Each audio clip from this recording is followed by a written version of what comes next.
La Voz de América presenta Buenos Días, América. Desde Washington, la actualidad informativa. La situación en Cuba sigue siendo motivo de preocupación internacional mientras las protestas persisten. El opositor venezolano Freddy Guevara acude a una audiencia nocturna en tribunales venezolanos. Y la Organización Panamericana de la Salud advierte sobre un panorama mixto en Latinoamérica con un aumento de casos en varios países. Hoy es jueves 15 de julio de 2021. Soy John F. Burnett y junto a Yoconda Tapia les damos la más cordial bienvenida.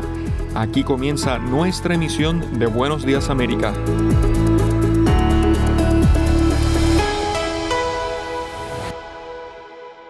Las protestas y el bloqueo al servicio del Internet en Cuba persisten y la Organización de las Naciones Unidas fue el objetivo de los manifestantes cubanos en Nueva York, planteando peticiones específicas al secretario general y criticando lo que consideran como inacción. Celia Mendoza con detalles. ¡Viva Cuba libre! Pedimos una intervención militar humanitaria en Cuba para ayudar a nuestro pueblo, porque el pueblo cubano no tiene las armas para enfrentar a los dictadores y asesinos que están enfrentando. Jessica Villarreal es cubana y junto a decenas de sus connacionales levantaron sus voces frente a la sede de la ONU en Nueva York, urgiendo a este organismo a tomar acción inmediata. A la ONU les pedimos que si realmente no tienen vínculo con el comunismo, si realmente están para ayudar a los países que sufren de una dictadura como la de los Castro, que hoy demuestren de verdad que están a favor de la libertad y de la paz en el mundo, que lo hagan, que tomen acción hoy y ayuden a ese pueblo de Cuba que lo necesita.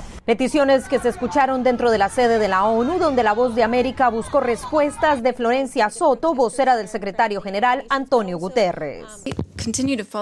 Seguimos muy de cerca la situación allí y nos preocupan los informes, como usted dice, de la muerte de un manifestante. Nuestra posición ha sido muy clara en que las manifestaciones deben realizarse pacíficamente y que se debe respetar el derecho a la libertad de expresión y congregaciones pacíficas. Queremos asegurarnos de que se respeten los derechos básicos de las personas. El gobierno ha negado los abusos y acusa a Estados Unidos de promover las protestas. Soto reiteró que cualquier acción de la ONU debería ser iniciada desde el Consejo de Seguridad, donde hasta el momento el tema no ha sido abordado. Celia Mendoza, Voz de América, Naciones Unidas. Y en Miami, los exiliados cubanos salen a las calles para apoyar al pueblo cubano en sus protestas, y expertos en Cuba aseguran que este movimiento no se ha visto en las últimas 6 décadas. Alonso Castillo tiene el informe. Las manifestaciones sin precedentes que se han venido desarrollando en los últimos días en Cuba continúan movilizando a la comunidad cubana en Miami. Ayer, la autopista Palmetto Expressway fue cerrada, ya que un grupo de manifestantes marchó hacia la carretera. Yo nunca había visto cosas iguales en mi país. Los últimos 62 años han sido una dictadura. Los problemas sistémicos de Cuba, como la escasez de alimentos y medicinas, se han agravado con la pandemia del coronavirus, le dijo a La Voz de América el doctor Andy Gómez, quien fue el director del Instituto de Estudios Cubanos y Cubanoamericanos de la Universidad de Miami. No hay oxígeno, no hay hospital, no hay camas, no hay medicamentos, por falta de los derechos humanos, respetar los derechos humanos, por falta de la libertad. Mientras tanto, en la nación caribeña, un enfrentamiento entre manifestantes ocasionó, según dijo el Ministerio del Interior de Cuba, la muerte de un hombre. Esto que está ocurriendo no es beneficioso a ninguno, ¿entiendes? ¿Por qué? Porque todos debemos luchar por la paz. Las redes sociales, además de ser efectivas para comunicar, son una herramienta que le han abierto los ojos a la juventud cubana, afirmó el académico. ¿Cómo vive el resto del mundo? De las contradicciones de la ideología marxista que les enseñaron en la escuela, que yo te diría, Alonso, la mayoría del pueblo cubano ya no cree en esa ideología. El ministro de Relaciones Exteriores de Cuba, Bruno Rodríguez, señaló al gobierno de Estados Unidos como el responsable de las manifestaciones. Se ha estado llamando, convocando, instigando al estallido social. Las autoridades estadounidenses negaron estar detrás de las protestas y pidieron evitar la violencia en contra de los manifestantes. Alonso Castillo, Voz de América, Miami. Mientras, en Colombia surgen reacciones a las protestas en Cuba y desde la oposición piden garantías para las manifestaciones y el cese del embargo estadounidense al gobierno de la isla. Manuel Arias Naranjo con el informe. Las jornadas de protesta que desde este fin de semana se dieron en Cuba contra el gobierno de Miguel Díaz-Canel y que tuvieron el respaldo de exiliados cubanos en diferentes países generaron diversas reacciones en Colombia. Para el senador opositor Iván Cepeda es necesario garantizar el derecho legítimo a la protesta. Yo mantengo mi posición con relación a cualquier movilización, es un derecho, debe ser respetado, debe haber diálogo entre el gobierno y quienes se manifiestan. Sin embargo, el congresista colombiano pidió el cese del bloqueo estadounidense contra Cuba, al que culpó de la situación de crisis que atraviesa la isla. Ese diálogo debe ser también con quienes han bloqueado de manera criminal a la isla durante tantas décadas. El bloqueo contra Cuba es sin lugar a dudas una asfixia contra toda posibilidad de sobrevivencia de manera digna y estable. Por su parte, desde la otra orilla política, congresistas derechistas respaldaron la protesta contra el régimen que denominaron dictatorial, y la senadora Paola Holguín dijo que es una esperanza de democracia en la isla. Esperanzador para la región que después de más de 60 años de dictadura, el pueblo se levante buscando libertad y democracia. Mientras tanto, el también senador derechista Carlos Felipe Mejía pidió al presidente Iván Duque romper relaciones diplomáticas con Cuba como un respaldo al pueblo de la isla y rechazo a la dictadura. Manuel Arias Naranjo, Voz de América, Colombia. Escuchan Buenos Días América desde la Voz de América en Washington. Estados Unidos sigue atentamente el desarrollo de la situación política en Haití y reitera su llamado para elecciones inclusivas y participativas. Héctor Contreras informa. El gobierno de Estados Unidos apoya a un gobierno haitiano inclusivo y creíble, dijo Laura Loshman, subsecretaria de Estado adjunta interina del Departamento de Estado para Asuntos del Hemisferio Occidental, en entrevista con La Voz de América, destacando que en este momento la solución a este proceso político depende de los propios haitianos. Estados Unidos, en conjunto con nuestros socios internacionales, estamos en constante contacto con líderes políticos haitianos, alentándolos a unirse y a tener un proceso abierto, inclusivo y formar un gobierno de unidad que incluya al sector privado, la sociedad civil y los distintos partidos políticos. Loshman formó parte de una delegación de Estados Unidos que el presidente Joe Biden envió a Haití el 11 de julio en respuesta a una solicitud de asistencia del gobierno de Haití tras el asesinato del presidente Jovenel Moïse la semana pasada. Héctor Contreras, Voz de América, Washington. Están en sintonía de Buenos Días América. Hacemos una pausa y ya volvemos. ¿Se ha preguntado cómo puede protegerse contra el coronavirus? Se lo contamos desde La Voz de América. Autoridades de salud recomiendan lavarse las manos con jabón y agua con frecuencia. También, no se lleve las manos a la cara. Evite tocarse los ojos, nariz y boca con las manos sucias. Cubra su boca con el pliegue del codo al toser. Evite las multitudes y manténgase al menos 1 metro de distancia de otras personas, en especial si están contagiadas ya. Estas son las noticias. No coincide con la medida unilateral implementada por el gobierno de Estados Unidos, Que ya por precaución han recomendado no viajar a la zona.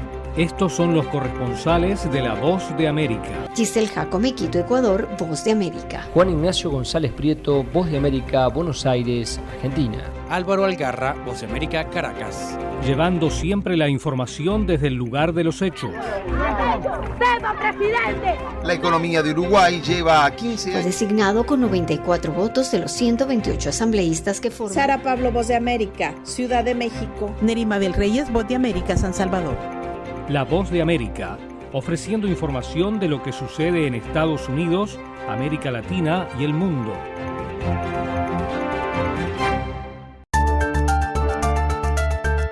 Los que al fin de cuentas acabarían beneficiando de esto serían las compañías petroleras. Conversando con la BOA. El gobierno chino tiene capital para invertir. Desde Washington al mediodía de lunes a viernes, el encuentro de análisis con los expertos y los protagonistas de la noticia. La diferencia que teníamos era de 52.000 votos. Los temas del acontecer mundial en Conversando con la Voz de América. Y seguimos informando. Autoridades en Washington, D.C. ejercitan estrategias para combatir un aumento de la criminalidad que tiene cifras preocupantes en el primer semestre de este año. Judith Martín Rodríguez reporta. Más de un centenar de personas han sido asesinadas en lo que va de año en Washington, D.C., la capital estadounidense. Y según informó la policía, es la primera vez que la ciudad alcanza esta cifra desde el año 2003. Las estadísticas del Cuerpo Policial del Distrito de Columbia recogen un incremento considerable en las tasas de crímenes y homicidios, que aumentan en más de un 40% con respecto a años anteriores. Ante esta preocupante realidad, la alcaldesa de Washington, D.C., Muriel Bowser, se reunió con el presidente Joe Biden y otros líderes locales de todo el país para abordar este inquietante repunte de la violencia, una problemática que, según aseguró el presidente Biden, llevan muchos años luchando. He estado en esto por mucho tiempo. Parece que la mayor parte de mi carrera he estado lidiando con este problema. Bueno, no existe un enfoque único para todo, pero sabemos que hay algunas cosas que funcionan. Y la primera de las que funcionó es frenar el flujo de armas de fuego utilizadas para cometer delitos violentos. Los esfuerzos de la administración Biden se concentran en reducir la violencia armada e invertir en la seguridad de los vecindarios. Y para lograr ambos objetivos, el mandatario estadounidense recordó que miles de millones de dólares del plan de rescate estadounidense están a disposición de los gobiernos estatales y locales para, por ejemplo, contratar mayor presencia policial en zonas donde sea necesaria. Por su parte, la alcaldesa Bowser reconoció el problema y aseguró que el enfoque de su oficina abarca diferentes estrategias que incluyen proyectos para prevenir la violencia y ampliar las oportunidades. Judith Martín Rodríguez, Voz de América. Y las vacunas contra el COVID-19 siguen siendo la forma más efectiva contra la agresividad de las variantes, aunque todavía puede haber contagios. Héctor Contreras informa. Hasta el momento, 7 vacunas contra el COVID-19 han recibido luz verde de la Organización Mundial de la Salud. Y a medida que evolucionan nuevas variantes, surgen preguntas sobre qué tan bien funciona cada vacuna. Y esto es algo que resulta muy confuso para algunas personas. Pero la verdad es que cualquier vacuna aprobada servirá para mantener a las personas fuera del hospital o de la tumba. Con la variante Delta en aumento, que es la más contagiosa y peligrosa descubierta hasta el momento, los informes demuestran que incluso algunas personas vacunadas se están infectando, pero es muy importante aclarar que esas infecciones son en su mayoría leves. Al ser consultado sobre la eficacia de las vacunas, sin importar la marca, Bill Powderly, experto en salud de la Universidad de Washington, dijo: son muy eficaces para hacer lo que queremos que hagan, que es proteger a las personas de enfermedades graves y la muerte. Todas las vacunas aprobadas sirven para combatir la enfermedad. Sin embargo, algunas son mejores que otras para preparar el sistema inmunológico. Por ejemplo, las vacunas de ARNM de Moderna y Pfizer generalmente parecen producir la mayor cantidad de anticuerpos, seguidas por las vacunas de vectores virales, que son las de Johnson & Johnson, la vacuna de la Universidad de Oxford AstraZeneca y la rusa Sputnik V. Y al final de la escala están las de virus inactivo, que son las vacunas chinas de Sinovac y Sinopharm. Todas las vacunas producen suficientes anticuerpos para combatir la cepa original, pero los niveles de anticuerpos comienzan a importar más a medida que aparecen las nuevas variantes. Héctor Contreras, Voz de América, Washington.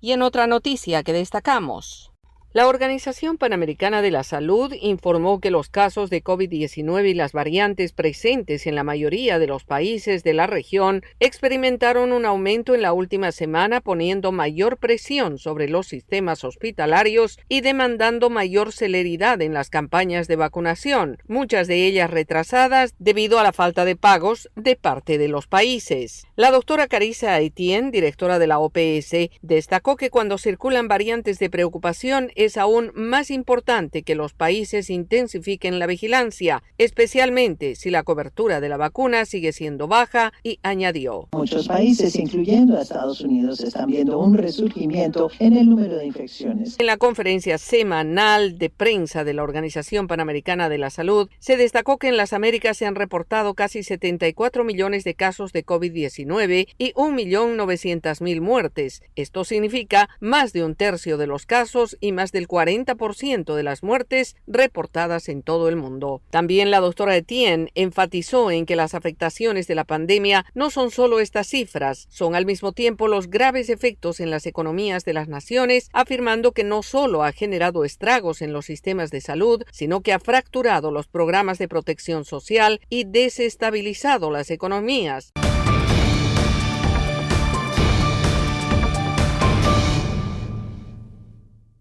Y comenzamos nuestro recorrido por Latinoamérica y sus noticias.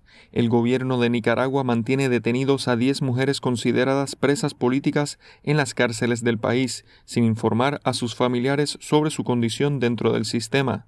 Daliana Ocaña reporta.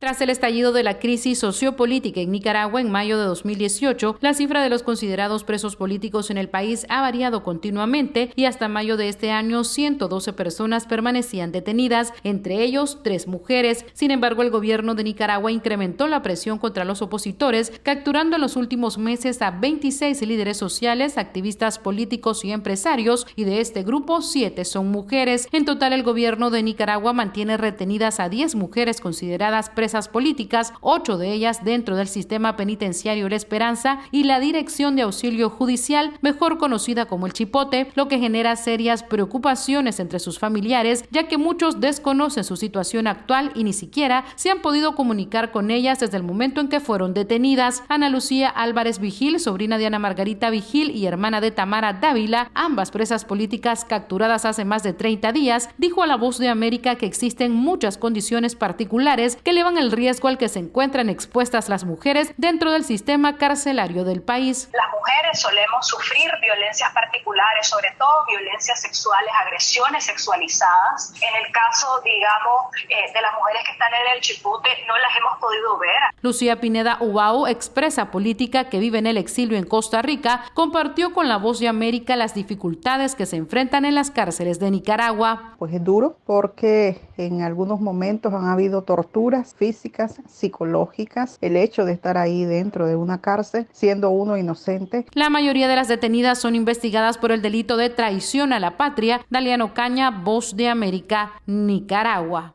Mientras, abogados del opositor venezolano Freddy Guevara alertan que, en su caso, se están cometiendo violaciones a los derechos humanos. Carolina Alcalde tiene el informe.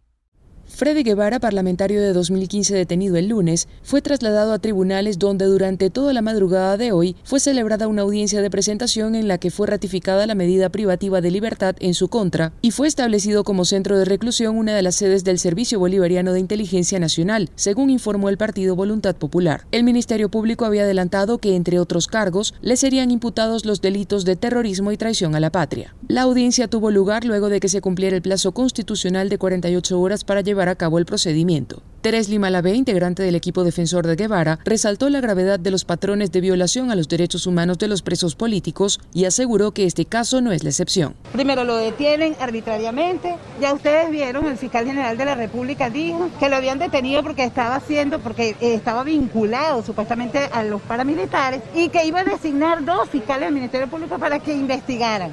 Entonces, señor, ¿usted investigó o no investigó? Quiere decir que no investigó, que lo detuvieron y así sencillamente ocurrió. Otro patrón de conducta es justamente que el gobierno completo manda las directrices a los tribunales para que hagan lo que tengan que hacer. Al mantenerse sin noticias sobre su paradero durante más de 50 horas, Freddy Guevara Romero, padre del parlamentario, calificó el caso de su hijo como un secuestro. Hay antecedentes de personas que los han golpeado, que los han torturado y por supuesto que en la familia estamos muy preocupados. O sea, es más, yo quisiera que me dieran una fe de vida, porque mi hijo, para mí, está secuestrado. El presidente del Parlamento de mayoría chavista, Jorge Rodríguez, señaló a varios dirigentes de Voluntad Popular de estar implicados con acciones terroristas perpetradas por bandas criminales en Caracas.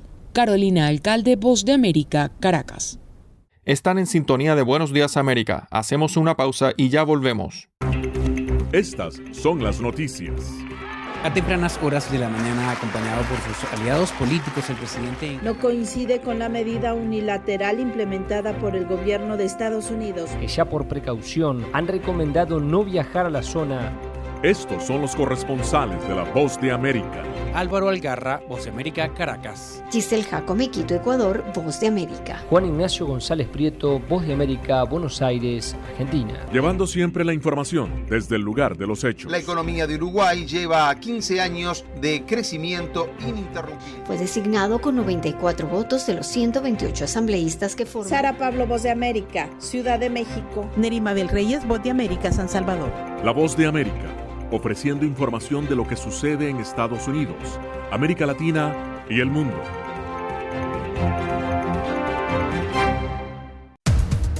Los acontecimientos de Estados Unidos América Latina y el mundo en 30 minutos. Con corresponsales en varios puntos del país. El Mundo al Día se emite desde nuestros estudios en Washington a través de nuestras afiliadas en la región latinoamericana, con la información balanceada de lo que sucede en Estados Unidos y el mundo. Los espero de lunes a viernes, a través de La Voz de América.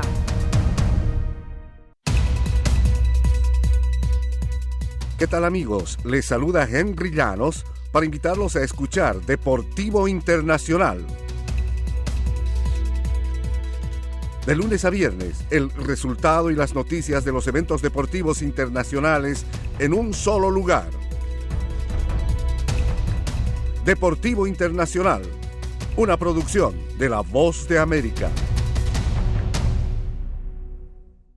Los Juegos Olímpicos de Verano en Tokio, modificados una y otra vez por el avance de la pandemia del COVID-19, tomó otro giro cuando la gobernadora de Tokio, Yuriko Koike, informó sobre la cantidad de hospitales disponibles y una aceleración en la vacunación entre ancianos, lo que significaría que la ciudad estaría lista para iniciar unos Juegos Olímpicos seguros y protegidos el 23 de julio. Koike dijo que mucha gente será vacunada en los próximos días y durante los Juegos Olímpicos, y que el mayor resultado sería una caída en los casos graves entre ancianos y la proporción de muertes, añadiendo que estos resultados, más un sistema médico preparado, son suficientes para seguir adelante con los Juegos Olímpicos y que sean seguros. La capital japonesa entró en su cuarto estado de emergencia esta semana en medio de un repunte en los casos de COVID-19, que a su vez llevó a organizadores de los Juegos Olímpicos a prohibir la entrada de espectadores a casi todas las sedes. Sobre el tema, el presidente del Comité Olímpico Internacional, Thomas Bach, lamentó la ausencia de espectadores y anticipó cómo cambia el significado de los Juegos. Todos lamentamos esta decisión de no tener espectadores, por ellos mismos, pero más aún por los deportistas, que no podrán disfrutar de la vida que tiene el ambiente olímpico. Se han tomado otras medidas respecto a los espectadores, como la implementada hace meses de prohibir la asistencia de espectadores extranjeros. Ahora, funcionarios oficiales están pidiendo a los residentes de Japón que vean los Juegos por televisión para mantener el movimiento de personas al mínimo. Momento deportivo en La Voz de América.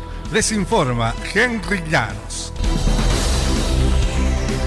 En el baloncesto de la NBA, una excepcional actuación de Chris Middleton empató las finales de la NBA. Middleton anotó 40 puntos, incluidos 10 seguidos durante la recta final, y los Bucks de Milwaukee se impusieron el miércoles 109-103 a los Suns de Phoenix en el cuarto encuentro de la serie, que ahora está empatada 2-2. La tremenda puntería de Middleton y una gran actuación de Giannis Antetokounmpo le dieron a los Bucks su segunda victoria consecutiva en lo que fue el primer partido muy apretado de estas finales. Queríamos ganar desesperadamente y el equipo lo demostró esta noche, indicó Antetokounmpo, el astro griego, que totalizó 26 puntos, 14 rebotes y 8 asistencias.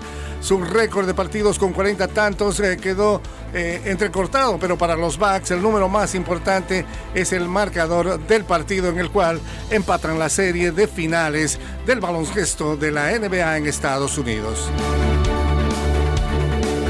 Bradley Beal, base de los Wizards de Washington, ingresó a los protocolos de salubridad relacionados con el coronavirus, lo que abre el riesgo de que pueda estar perdiendo los Juegos Olímpicos en Tokio, según las autoridades. Beal será sometido a varias pruebas en los próximos días, de acuerdo con la persona que habló con la prensa en condición de anonimato.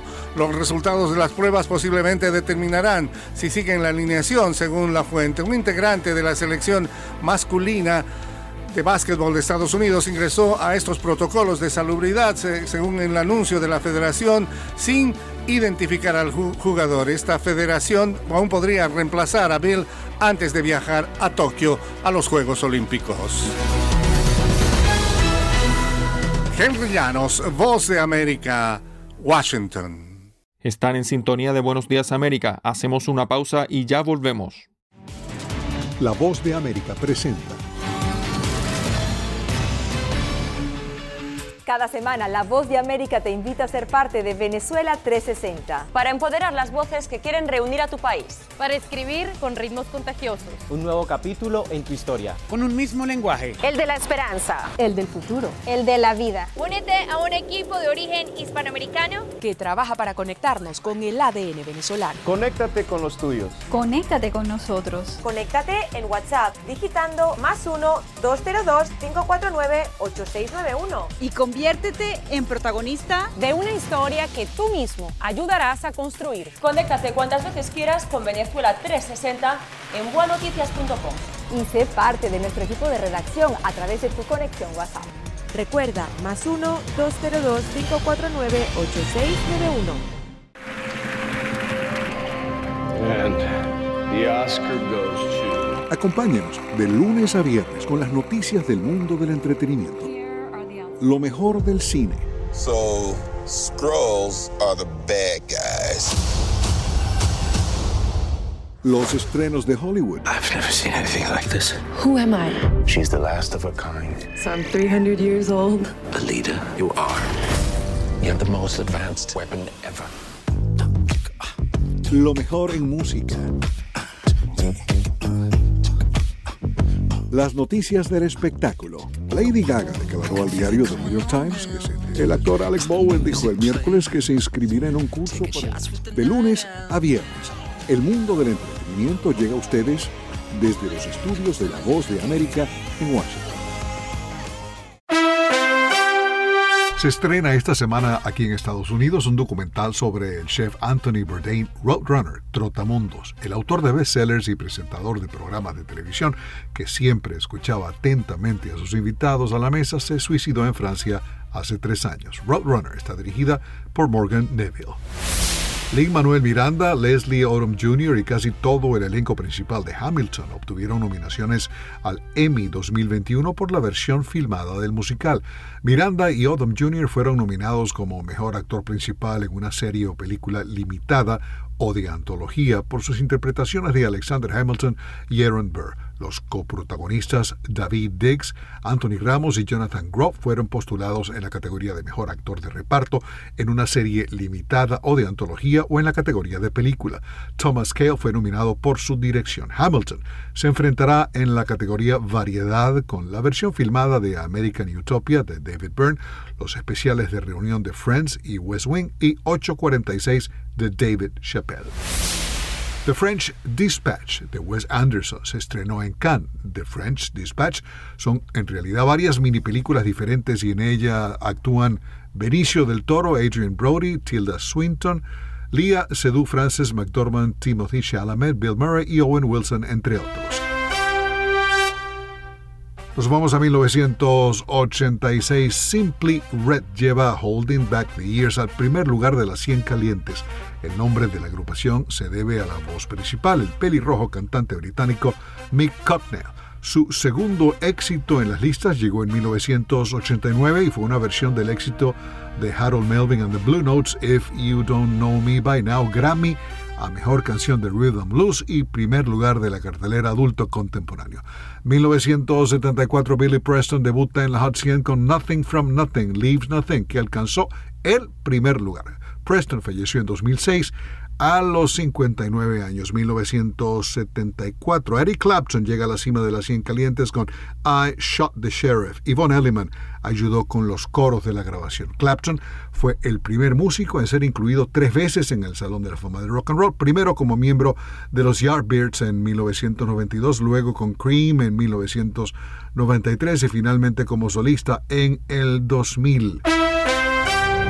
Y en 2009, The Black Eyed Peas pasan 14 semanas en el número 1 del Hot 100 con I Got a Feeling, Alejandro Escalona, Voz de América.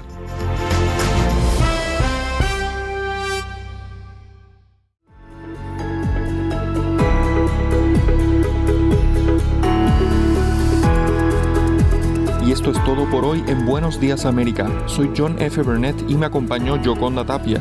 Los invitamos a que visiten nuestra página web y redes sociales. Nos encuentran al buscar Voz de América. Que tengan buen día.